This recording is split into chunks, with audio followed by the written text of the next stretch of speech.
ಇವತ್ತು ಎಲ್ಲ ವರ್ಗದ ಜನರು ಕೂಡ ನಮಗೆ ಸಹಾಯ ಮಾಡಿದ್ದಾರೆ. ದಾವಣಗೆರೆಯಲ್ಲಿ ಕೂಡ ನಮಗೆ ಒಂದು 20% ವೋಟ್ ಕಡಿಮೆ ಆಗಿರ್ಬೋದು ನಮಗೆ.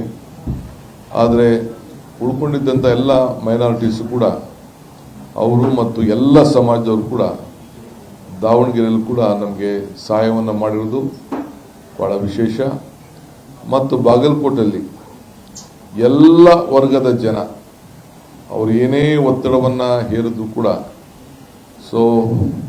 ಹಿಂದೆ ಬರೀ 5,000 ವೋಟಲ್ಲಿ ಗೆದ್ದಿದ್ದು ಇಂಡಿಪೆಂಡೆಂಟ್ ವೋಟ್ ಶಿಫ್ಟ್ ಆಗ್ತದೆ, ಇವೆಲ್ಲ ಕೂಡ ಯಾವ ವಿಚಾರ ಇದ್ರೂ ಕೂಡ ಮುಖ್ಯಮಂತ್ರಿಗಳ ನಾಯಕತ್ವಕ್ಕೆ, ಕಾಂಗ್ರೆಸ್ ಪಕ್ಷದ ಮುಖಂಡತ್ವಕ್ಕೆ ಇವತ್ತು ಬಹಳ ಸಂಪೂರ್ಣವಾಗಿ ಬೆಂಬಲವನ್ನು ವ್ಯಕ್ತಪಡಿಸಿರುವುದು ನಿಜವಾಗಲೂ ಎಲ್ಲರೂ ಕೂಡ ನಾವು ಈ ಸಂದರ್ಭದಲ್ಲಿ ಕೃತಜ್ಞತೆಯನ್ನು ಅರ್ಪಿಸಲೇಬೇಕಾಗಿದೆ. ಈ ಹಿನ್ನೆಲೆಯಲ್ಲಿ ತಮ್ಮ ಮುಖಾಂತರ ರಾಜ್ಯದ ಜನತೆಗೆ ಯಾರು ಅಭಿಮಾನಪೂರ್ವಕವಾಗಿ ನೋಡ್ತಾ ಇದ್ರು, ಈ ಸಂದೇಶವನ್ನು ಕೇಳ್ತಾ ಇದ್ರು, ಅವರೆಲ್ಲರೂ ಕೂಡ ಈ ಶುಭ ಸಂದೇಶದಲ್ಲಿ ನಿಮ್ಮ ಜೊತೆ ಸದಾ ನಾವು ಇರ್ತೇವೆ ಅನ್ನೋ ಮಾತನ್ನ ಮತ್ತೆ ನಾನು ಪುನರುಚ್ಚರಣೆ ಮಾಡಲಿಕ್ಕೆ ಬಯಸ್ತೇನೆ. ದುಡಿದಂಥ ಎಲ್ಲ ನಮ್ಮ ಶಾಸಕರಿಗೆ ಮತ್ತೆ ನಾನು ಅಭಿನಂದನೆ ಹೇಳಲಿಕ್ಕೆ ನಾನು ಬಯಸ್ತೇನೆ. ಡಿವೈಡೆಡ್ ಪಾರ್ಟಿ, ಇದು ಬ್ರೇಕ್ ಆಗಿರೋ ಪಾರ್ಟಿ. ಈ ಕಾಂಗ್ರೆಸ್ ಪಾರ್ಟಿನಲ್ಲಿ 15 ಕ್ಯಾಂಡಿಡೇಟ್ಗಳಿದ್ದಾರೆ.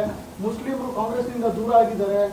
ಎಷ್ಟೇ ರಿಜ್ವಾನ್ ಅರ್ಷದ್ ಅವರು ಸಲೀಂ ಅಹಮದ್ ಅವ್ರನ್ನ ಎಷ್ಟೇ ಸಲ ಕಳಿಸಿದ್ರು ಜಮೀರ್ ಅಹಮದ್ ಅವರು SDP ಸಪೋರ್ಟ್ ಮಾಡ್ತಿದ್ದಾರೆ. ವೋಟ್ ಡಿವಿಷನ್ ಆಗಿದೆ. ಕಾಂಗ್ರೆಸ್ ಯಾವ ಕಾರಣಕ್ಕೂ ದಾವಣಗೆರೆ ಮೇಲೆ ಗೆಲ್ಲೋದೇ ಇಲ್ಲ ಅನ್ನೋ ಲೆಕ್ಕಕ್ಕೆ ಸ್ಟೇಟ್ಮೆಂಟ್ಗಳು ಬಂದಿದ್ವು. ಈಗಲೂ ಕೂಡ ಲಾಸ್ಟ್ ಕೊನೆಗಳಿಗೆವರೆಗೂ ಅದೇ ರೀತಿಯಾದಂತ ಸ್ಟೇಟ್ಮೆಂಟ್ಗಳು ಬಂದಿದ್ವು. ಎಲ್ಲಿ ನೀವು ಸಕ್ಸಸ್ ಆದ್ರಿ? ನನಗೆ ಅದೆಲ್ಲ ನಾನು ನಿಮ್ಮ ಹತ್ರ ಯಾರು ಏನ್ ಹೇಳಿದ್ರು, ನಿಮ್ಮ ಮಾಧ್ಯಮದ ಮುಂದೆ ಏನ್ ಹೇಳಿದ್ರು ಗೊತ್ತಿಲ್ಲ. ತಟ್ಟೆ ಮರೆ ಏಟು ಚುನಾವಣೆಯಲ್ಲಿ ಎಲ್ಲ ಒಗ್ಗಟ್ಟಿನಿಂದ ಕೆಲಸ ಮಾಡಿದ್ದಾರೆ. ಒಗ್ಗಟ್ಟಿನಿಂದ ಚುನಾವಣೆ ನಡೆದಿದೆ. ಎಲೆಕ್ಷನ್ ಅಲ್ಲಿ ನಾವು ಗೆದ್ದಿದ್ದೀವಿ. ಇಷ್ಟು ಬಿಟ್ರೆ ಮಿಕ್ಕಿದ್ದು ನಿಮ್ಮ ಮಾಧ್ಯಮದ ಮುಂದೆ ಮಾತಾಡೋದಲ್ಲ. ಏನಾದ್ರು ವಿಚಾರ ಇತ್ತು ಅಂತಂದ್ರೆ ನಾವು ತಿದ್ದಂಥದ್ದು, ತೀಡಂಥದ್ದು, ಬದಲಾವಣೆ ತರುವಂಥದ್ದು, ಮಾರ್ಗದರ್ಶನ ಕೊಡುವಂಥದ್ದು, ಬುದ್ಧಿವಾದ ಹೇಳುವಂಥದ್ದು ಏನ್ ಮಾಡಬೇಕೋ ಅದನ್ನು ನಾವು ನಮ್ಮ ಪಕ್ಷದಲ್ಲಿ ನಾವು ಮಾಡ್ತೀವಿ.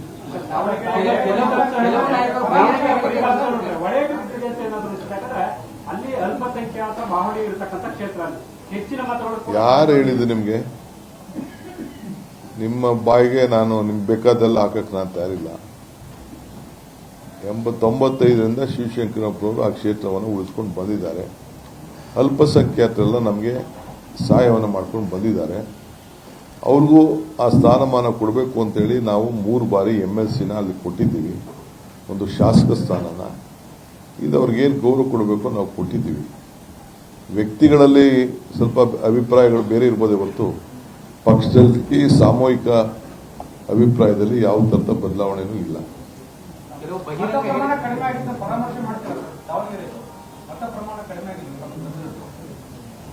ಈಗ ಸದ್ಯಕ್ಕೆ ಅಂತ ಚರ್ಚೆ ಈಗ ಸದ್ಯಕ್ಕೆ ಬೇಡ. ಟೈಮ್ ಬಂದಾಗ ನೋಡೋಣ ಮಾತ್ರ. ಎರಡೂ ಕ್ಷೇತ್ರಗಳನ್ನು ಗೆಲ್ಲೋ ಮುಖಾಂತರ 2028 ಪ್ಲಾಟ್ಫಾರ್ಮ್ ಬಿಡ್ತೀನಿ ನೋಡ್ತೀರಾ? ಜನರು ನಿಮ್ಮ ಗ್ಯಾರಂಟಿಗಳನ್ನು ನೋಡಪ್ಪ, ನಾನು ಹೇಳಿದ್ನಲ್ಲ, ನಮ್ಮ ಗ್ಯಾರಂಟಿಗಳಿಗೆ ನಮ್ಮ ಸರ್ಕಾರಕ್ಕೆ ಭಾಗ್ಯದ ಲಕ್ಷ್ಮಿ ಬಾರಮ್ಮ ಅಂತೇಳಿ ಎಲ್ಲರನ್ನೂ ಮನೆ ಬಾಗಿಲಿಗೆ ಕರ್ಕೊಂಡು ಲಕ್ಷ್ಮಿ ಮನೆ ಬಾಗಿಲಿಗೆ ಬಂದಿದ್ದಾಳೆ ಅಂತೇಳಿ ಪ್ರತಿಯೊಬ್ಬರಿಗೂ 5,000 ರೂಪಾಯಿ, 2,000 ರೂಪಾಯಿ ಭಾಗ್ಯಲಕ್ಷ್ಮಿ, ಗೃಹಲಕ್ಷ್ಮಿ, ಗೃಹಜ್ಯೋತಿ, ಅನ್ನಭಾಗ್ಯ, ಶಕ್ತಿ ಇವೆಲ್ಲ ಕೂಡ ಗೌರವದಿಂದ ನಮ್ಮ ಲೀಡರ್ಗಳನ್ನ ಸ್ವೀಕಾರ ಮಾಡಿ, ನಾನು ಹೇಳಿದ್ನಲ್ಲ, ಮಜ್ಜಿಗೆ ಕೊಟ್ಟರು, ಊಟ ಕೊಟ್ಟರು, ಕಾಫಿ ಕೊಟ್ಟರು, ಟೀ ಕೊಟ್ಟರು ಅಂತೇಳಿ ಕರ್ಕೊಂಡು ಓಟ್ ಹಾಕಿದ್ದಾರೆ. ಇದೇ ಬಾಗಲಕೋಟೆಯ ಸಂದೇಶ. ಅವರು ನಿಮ್ಮನ್ನ ಬಿಡುವುದಿಲ್ಲ, ನಿಮ್ಮನ್ನು ಇಟ್ಕೊಳ್ತೀವಿ, ನಿಮಗೆ ಶಕ್ತಿ ತುಂಬ್ತೀವಿ, 28ಕ್ಕೂ ನಿಮಗೆ ನಾವು ಕುಂಡ್ರಿಸ್ತೀವಿ ಅಂತ ಸಂದೇಶವನ್ನ ಕೊಟ್ಬಿಟ್ಟಿದ್ದಾರೆ.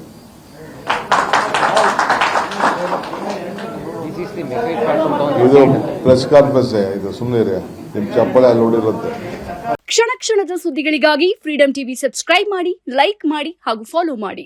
ಹೊಸ ಸುದ್ದಿಗಳ ನೋಟಿಫಿಕೇಶನ್ಗಾಗಿ ಬೆಲ್ ಐಕಾನ್ ಮೇಲೆ ಕ್ಲಿಕ್ ಮಾಡಿ.